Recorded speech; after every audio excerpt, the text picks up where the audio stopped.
Donc Ésaïe 65, verset 21 à 25 dit: ils bâtiront des maisons et les habiteront, ils planteront des vignes et en mangeront le fruit. Ils ne bâtiront pas des maisons pour qu'un autre les habite. Ils ne planteront pas des vignes pour qu'un autre en mange le fruit. Car les jours de mon peuple seront comme les jours des arbres. Et mes élus jouiront de l'œuvre de leurs mains. Ils ne travailleront pas en vain. Et ils n'auront pas des enfants pour les voir périr. Car ils formeront une race bénie de l'Éternel. Et leurs enfants seront avec eux. Avant qu'ils m'évoquent, je répondrai. Avant qu'ils aient cessé de parler, j'exaucerai. Le loup et l'agneau paîtront ensemble. Le lion, comme le bœuf, mangera de la paille. Et le serpent aura la poussière pour nourriture. Il ne se fera ni tort, ni dommage sur toute ma montagne sainte, dit l'Éternel. Gloire à Jésus. Avant de commencer, je veux t'emmener sur la montagne sainte de l'Éternel. La montagne sainte de Dieu. S'il y a un endroit où tu dois demeurer, s'il y a un endroit que tu dois posséder, s'il y a un endroit où tes pieds doivent fouler, c'est la montagne sainte de l'Éternel. Amen. La montagne, c'est quoi? La montagne sainte de Dieu, c'est là où la présence de Dieu est parfaite. C'est là où la Shekinah de Dieu est palpable. C'est le lieu de l'intimité de l'Éternel. Personne ne peut arriver sur cette montagne-là en restant sur place. Si tu veux entrer sur la montagne de Dieu, il faut que tu fasses des efforts, il faut que tu bouges.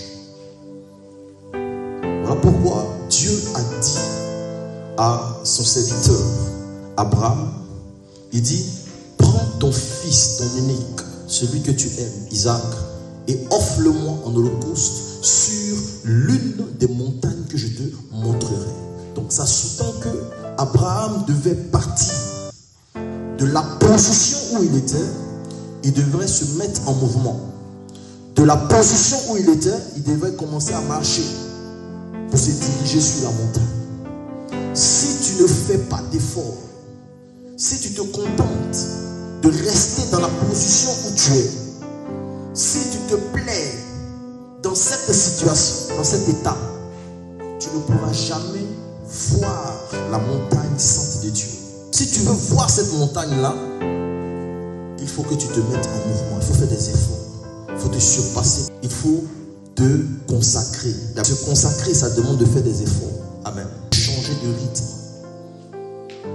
Se consacrer, ça demande de laisser beaucoup de choses pour faire l'essentiel, c'est-à-dire tout ce qui concerne Dieu. Laisser le péché, laisser les transgressions. Qui veut entrer dans cette montagne? Amen. Qui veut parcourir la montagne des saintes de l'Éternel? Tout le monde. Où trouver cette montagne? La montagne sainte de Dieu n'est pas un lieu physique. Amen. La femme samaritaine, elle a rencontré Jésus au bord du puits. Et quand elle a su que Jésus-Christ était juif, que Jésus-Christ était le Seigneur, le Messie, celui qui devait venir parce que Jésus s'est révélé à elle, elle a commencé à poser des questions pour mieux comprendre certaines choses qui étaient confuses dans sa tête, à savoir la montagne sainte de Dieu. Parce qu'en Samarie, on identifiait cette montagne-là à un lieu physique. On disait c'est ici, la montagne sainte de Dieu. Mais les Juifs disent non, c'est pas à Samarie, mais c'est à Jérusalem. Donc elle demandait à Jésus où finalement se trouve cette montagne sainte de Dieu. Parce que nous, on veut y aller, on veut la parcourir. Nous, on veut y aller, on veut y demeurer. Où trouver la montagne sainte de Dieu? Où trouver présence de Dieu ou expérimenter la Shekinah de l'Éternel. Et Jésus lui a dit, il va arriver un temps où ce ne sera plus sur la montagne de la Samarie qu'on adorera Dieu. Et ce ne sera plus à Jérusalem qu'on adorera Dieu. Mais le temps viendra où les vrais adorateurs, ce que Dieu demande, ce que Dieu a prédestiné pour l'adorer, ce que Dieu a élu dans sa préscience, les vrais adorateurs se lèveront et ils chercheront Dieu en esprit et en vérité. Parce qu'en vérité, la montagne sainte de Dieu, c'est un lieu spirituel. Ce n'est pas un lieu physique, mais c'est un lieu qui se trouve dans le spirituel, dans la spiritualité de l'esprit et dans la profondeur du cœur. Tu veux trouver la montagne sainte de Dieu, la présence de Dieu, la Shekinah de Dieu. Quelque chose dans ton cœur doit commencer à bouger. Il y a quelque chose qui doit commencer à bouillir en toi. Il y a une faim qui doit se faire voir. Il y a une soif qui doit se faire voir. Tu as besoin d'une autre faculté. Tu as besoin d'une autre capacité. Tu as besoin du Saint-Esprit. Parce que c'est lui qui a été répandu sur toutes les âmes, sur tous les corps, selon la prophétie de Joël 2. Dans les derniers temps, je répandrai de mon esprit sur toute chair. Donc en toi a été répandu l'esprit pour te montrer tout chemin spirituel qui conduit à la vérité de Dieu. Pour te montrer tout chemin spirituel qui conduit à la sainte montagne de l'Éternel. Parce que si tu arrives sur cette montagne, si tes pieds foulent la montagne sainte de Dieu, ta vie ne sera plus jamais la même. La Bible dit Moïse est arrivé sur la montagne. Et lorsqu'il descendait de la montagne, il n'était plus le même Moïse qui était monté au départ. Parce qu'une lumière éblouissante avait envahi son visage, au point qu'on ne pouvait plus le regarder en face. Parce qu'il était devenu comme une lumière qui louit dans l'éclat de la gloire que Dieu lui avait donné. Arrive sur la montagne, Dieu pourvoira tout. La question que je pose maintenant, c'est qui peut arriver sur la montagne? Trouver la montagne est conditionné par la parole. Amen. Et David a dit dans le psaume 24, Amen, qui pourra monter à la montagne de l'Éternel? Celui qui a les mains innocentes et le cœur pur. Celui qui ne livre pas son âme au mensonge et qui ne jure pas pour tromper. Mais sur la montagne, il obtiendra la bénédiction. Voici quelques bénédictions que je veux libérer sur toi avant que tu ne rentres en 2025. Amen. Bénédictions qui sont rattachées à la montagne sainte. Première bénédiction que je déclare ce matin, que tu bâtiras des maisons et tu les habiteras. Tu ne bâtiras pas des maisons pour qu'un autre les habite. Mais je déclare ce matin qu'il n'en sera pas de même dans ta vie. Toi, tu bâtiras des maisons parce que tu seras béni. Amen. Tu seras béni. Ça, c'est déjà une parole même de bénédiction. Parce que si tu arrives à bâtir, pas une maison, mais des maisons, ça veut dire qu'au préalable, l'Éternel, le Dieu vivant, t'a béni. Voilà pourquoi je libère ce matin que tu es un homme, tu es une femme bénie. Tu bâtiras pas une maison, mais tu bâtiras des maisons. Et tu y habiteras. Tu ne bâtiras pas pour qu'une autre personne habite. Mais toi, tu bâtiras pour habiter toi-même. Tu posséderas tes territoires. Tu posséderas tes saisons. Tu posséderas ta victoire. Tu posséderas tes bénédictions. Tu posséderas et tu vivras. Tu demeureras là où Dieu t'a planté. Tu demeureras là où Dieu t'a mis. Personne ne te fera chuter. 2025, je décrète et déclare que tous ceux qui ont médité ta mort, tous ceux qui ont médité ta chute, tous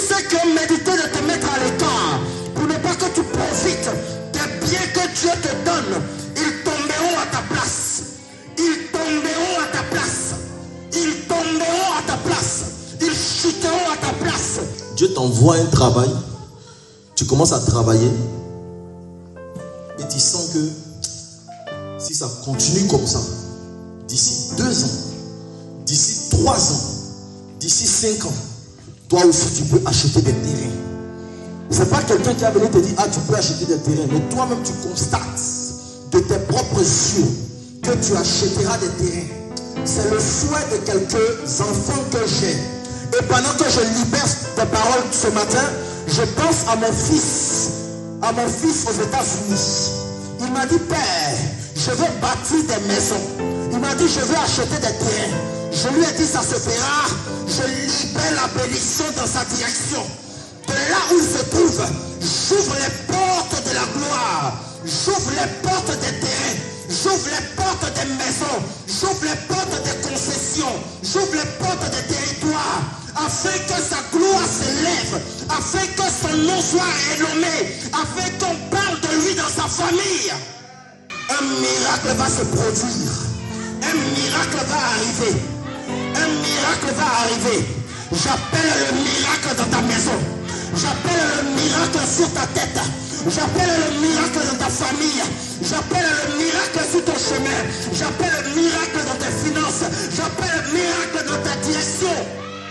Voici encore une autre bénédiction qui va t'accompagner.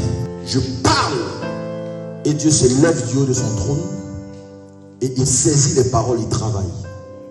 Alléluia. C'est ça le rôle de l'église. C'est ça le rôle de Moïse. Il devait parler d'abord sur le peuple. Et puis Dieu maintenant utilise ça pour bénir. Amen. Je ne sais pas si quelqu'un a parlé sur toi dans ton passé. Mais laisse-moi te dire aujourd'hui, une parole sera libérée pour toi spécialement. Une bénédiction sera libérée pour toi spécialement. Tu ne construiras pas une maison, mais tu bâtiras des maisons. L'Éternel entend mes paroles, je dis des maisons. Et toi-même tu y habiteras. Toi-même tu y habiteras. Personne d'autre n'habitera à ta place. Au nom puissant de Jésus. Pendant que je parle, Dieu le fait. Pendant que je parle, Dieu agit. Pendant que je parle, Dieu établit cela pour toi. Pendant que je parle, Dieu le fait dans ta direction. Pendant que je parle, Dieu ouvre le chemin. Au nom de Jésus-Christ. Ce que tu planteras, toi-même tu en mangeras les fruits. Toi-même tu en mangeras les fruits. Toi-même tu en mangeras les fruits. Je décrète et déclare ce matin, par la bénédiction de l'Éternel, tu planteras 100, tu recueilleras 1000. Tu planteras 1000, tu recueilleras 10 000. Tu planteras 10 000, tu recevras 1 million. Je te mets dans un processus de récupération, de la prospérité, de la percée surnaturelle, de la croissance.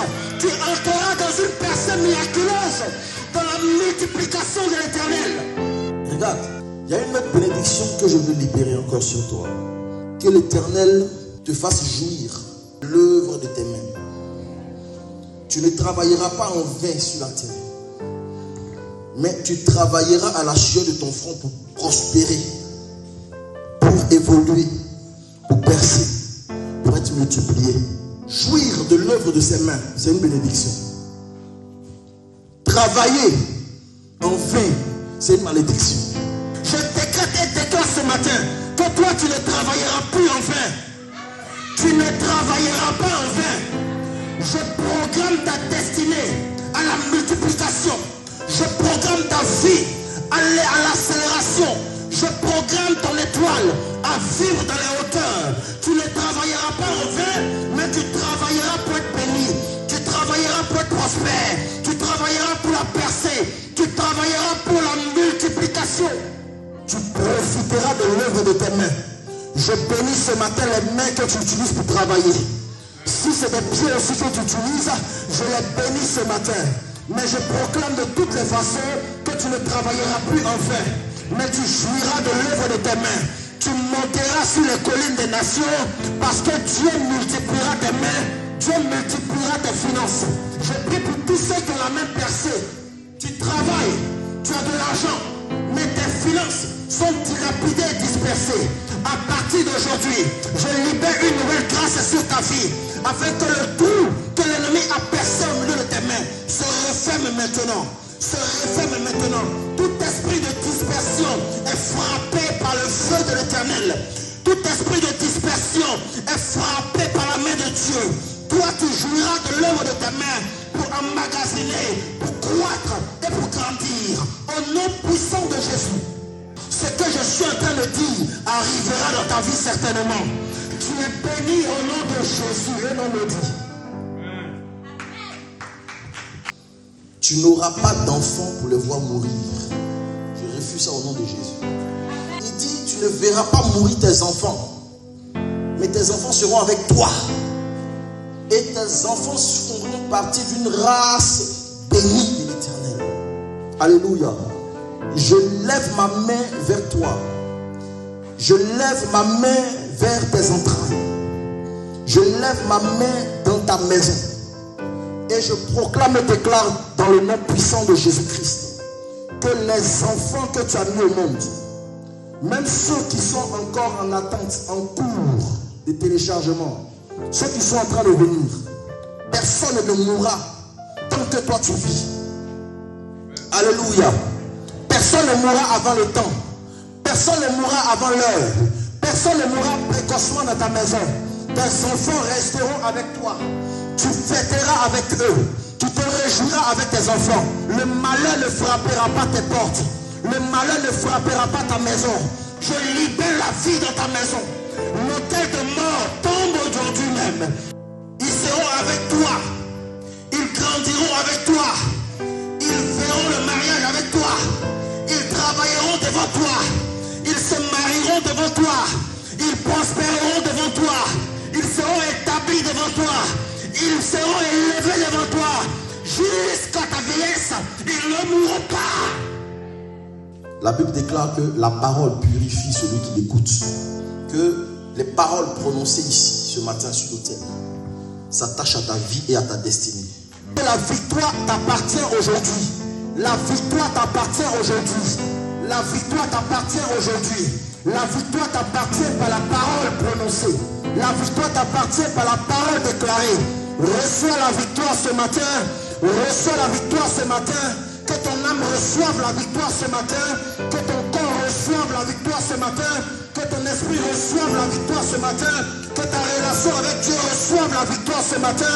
Possède tes lieux élevés. Entre sur la montagne sainte et Dieu pourvoira encore pour toi. Au nom puissant de